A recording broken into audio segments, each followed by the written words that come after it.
If you love movies and movie discussions, you've come to the right place. Who am I, you ask? I am the Wiz, and I'm here today to review the 2018 animated film Constantine, City of Demons, the movie, featuring the voices of Matt Ryan, Laura Bailey, and Robin Atkin Downs, directed by Doug Murphy. If there is one thing about comic book movies I don't think they do such a great job in, with a few exceptions, is portraying anti-heroes.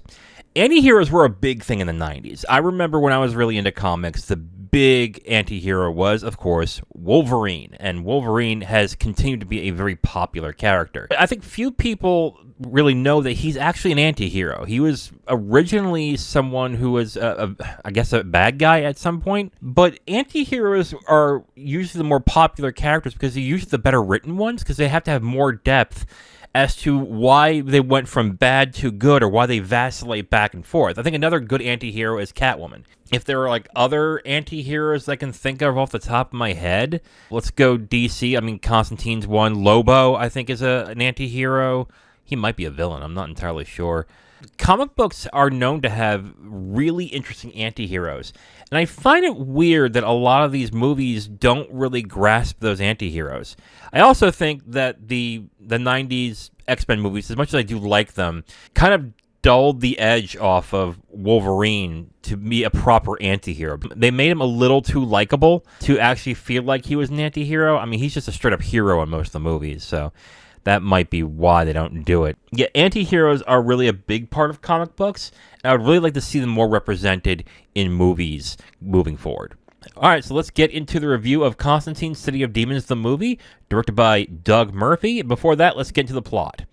Chaz Chandler, played by Damien O'Hare, and occult investigator John Constantine, played by Matt Ryan, set out to cure Chaz's daughter Trish from a demonically induced coma. This leads to them going to LA to get Trish back to normal.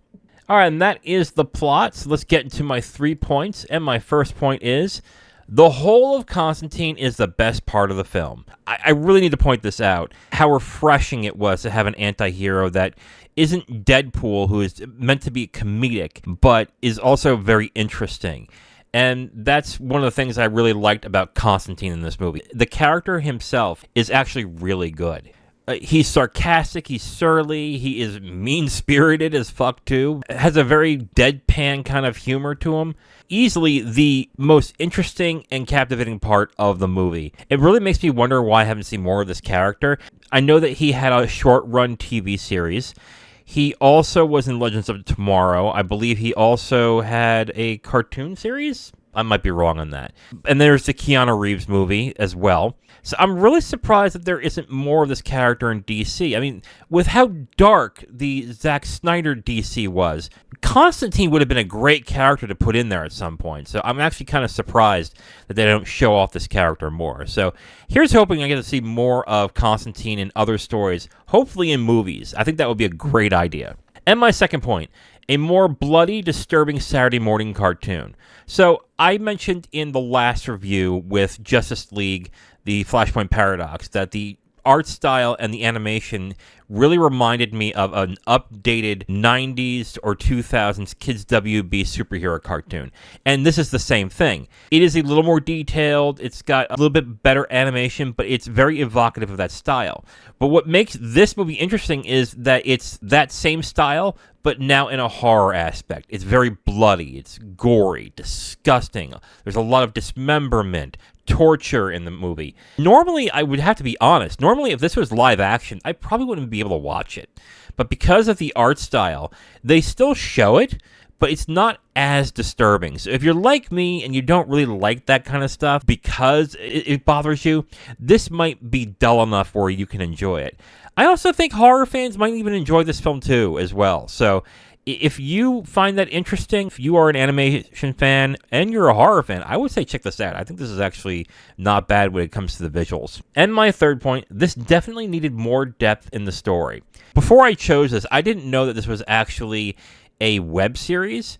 So basically they released, I think, 7-minute episodes at some point, and then they put this all into a movie. And it kind of shows in this movie because it seems like there's not a lot of depth in the characters. It really couldn't put in a lot of depth if, let's say, you have 10 episodes of 7 minutes, 6 minutes long to make action go. Knowing that, it makes sense why it seems like the characters are very thin in this movie, but that is a problem in this.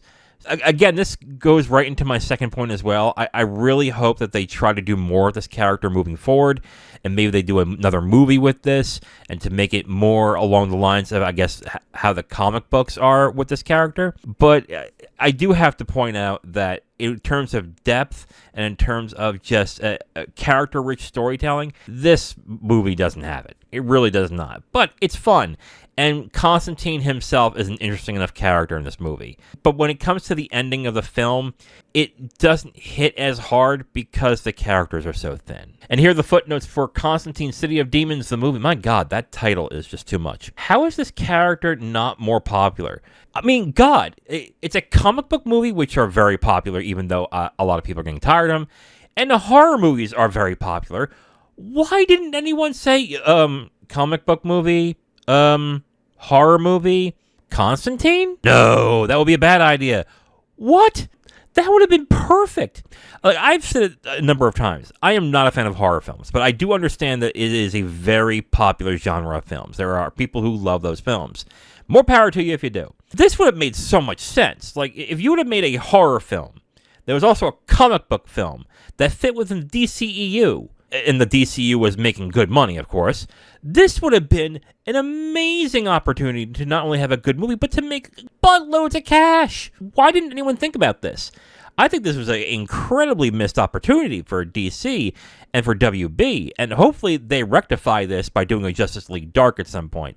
But I'm not going to put my hopes up on that one, so I would really like to see this character more. And it's actually surprising with how much people like anti-heroes, why this character isn't popular. I mean, hell, Harley Quinn is one of the most popular characters in comic books, and she's an anti-hero. She's a beloved anti-hero. So it can't be that people don't like anti-heroes anymore. I think they really need to give this character a shot.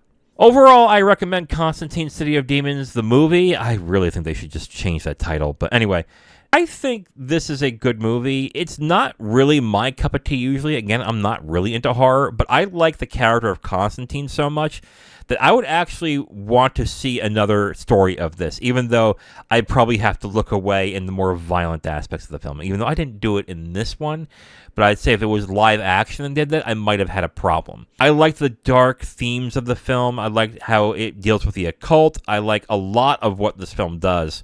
I just think it's not in depth at all when it comes to the rest of the characters. I would even say that Constantine himself is not that deep either, but he's interesting enough and a funny enough character that I liked watching what happens in the film.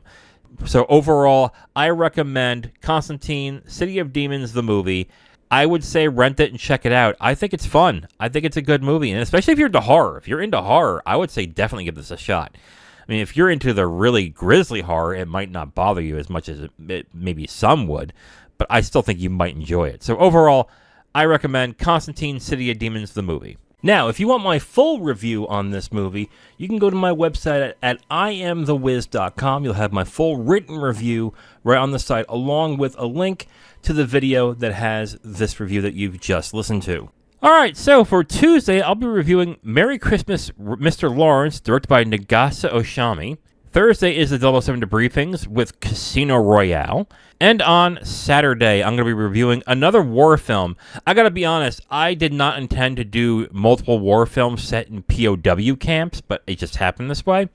But this film is a very popular film. It's considered one of the best films about war ever made. And it's definitely one of the best films about POW camps ever made.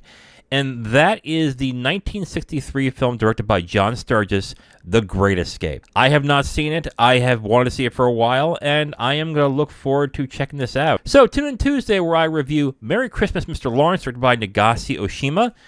Thursday is the 007 Debriefings with Zero for Casino Royale. And Saturday, The Great Escape, directed by John Sturges. I am The Wiz, and I'll talk to you next time. Bye.